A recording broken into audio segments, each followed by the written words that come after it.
So talk to me a little bit about kind of, how you've seen retail businesses respond in the past. And frankly, we just had a, bit of a crisis, right, during COVID, right? Possibly an even bigger Yeah. crisis for the retail industry.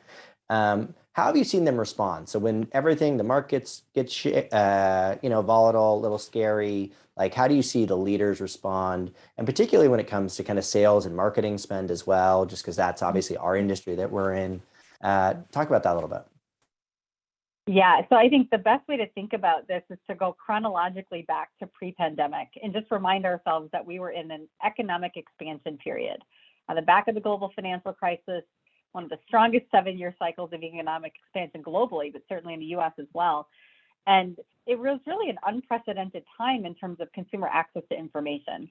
Social media, influencers, content creation, storytelling, brands were connecting to their consumers in new ways. Many brands were actually taking out old distribution, inserting new distribution that was directly connected to the consumer, the rise of e-commerce for brands. It really was a very fertile time to build business. Yep. And then, of course, came into this huge shock. And the pandemic had really 3 important factors. The first is that it made everybody digitally fluent in a snap because you had to. There was no other way to process your daily activity, work, groceries, children's events, school, unless you could figure out a way to get connected. So that was big change. Number one is if you were a late adopter of technology, you ultimately became a quick adopter during that period. The second is that the domains of consumption shifted because people were concerned about going into stores. They didn't want to catch COVID. We didn't know anything about this virus. Remember, we were wiping down our groceries for the first few weeks, thinking that you could get COVID from your groceries. So there I was remember putting bleach like on vegetables. Yes, This crazy stuff. and toilet paper and paper towels and over-the-counter medicines. And it felt like we were going into what probably many people experience as kind of war times. Yep. That you need to bunker, not just hunker, but bunker down. And so you have digitization matched with kind of this obsession of hoarding and controlling when things start feeling like they're out of control. And the domains in which that was happening were shifting to online, and some stores were actually closed down completely. Yep. And then the third is that this was a true health crisis.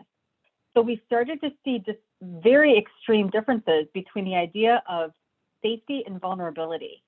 And it created pretty extreme echo chambers and gaps in consumer and the social psychology among wearing masks. Were you a masker or not a masker? Were you a believer in COVID or not a believer? The political establishment, even religious establishment started getting engaged in this. So if we think about that time, there was a lot of change in how consumers behaved and thought, but then the overall social schema in which we underwrote for decades was starting to become challenged. So then take us into 2021, which was our big year of recovery, right? Vaccines. Yeah. As soon as those shots started going into those arms, those feet started walking right back into retail stores. So for the U.S. economy, the true enjoyment and entertainment of shopping came back into the picture. And that surprised everybody last year. And at the same time, some of the social categories started to come back, but not in full. We were still on this sliding scale, kind of back to normalcy. But biggest surprise of 2021, e-commerce slows, stores bounce back.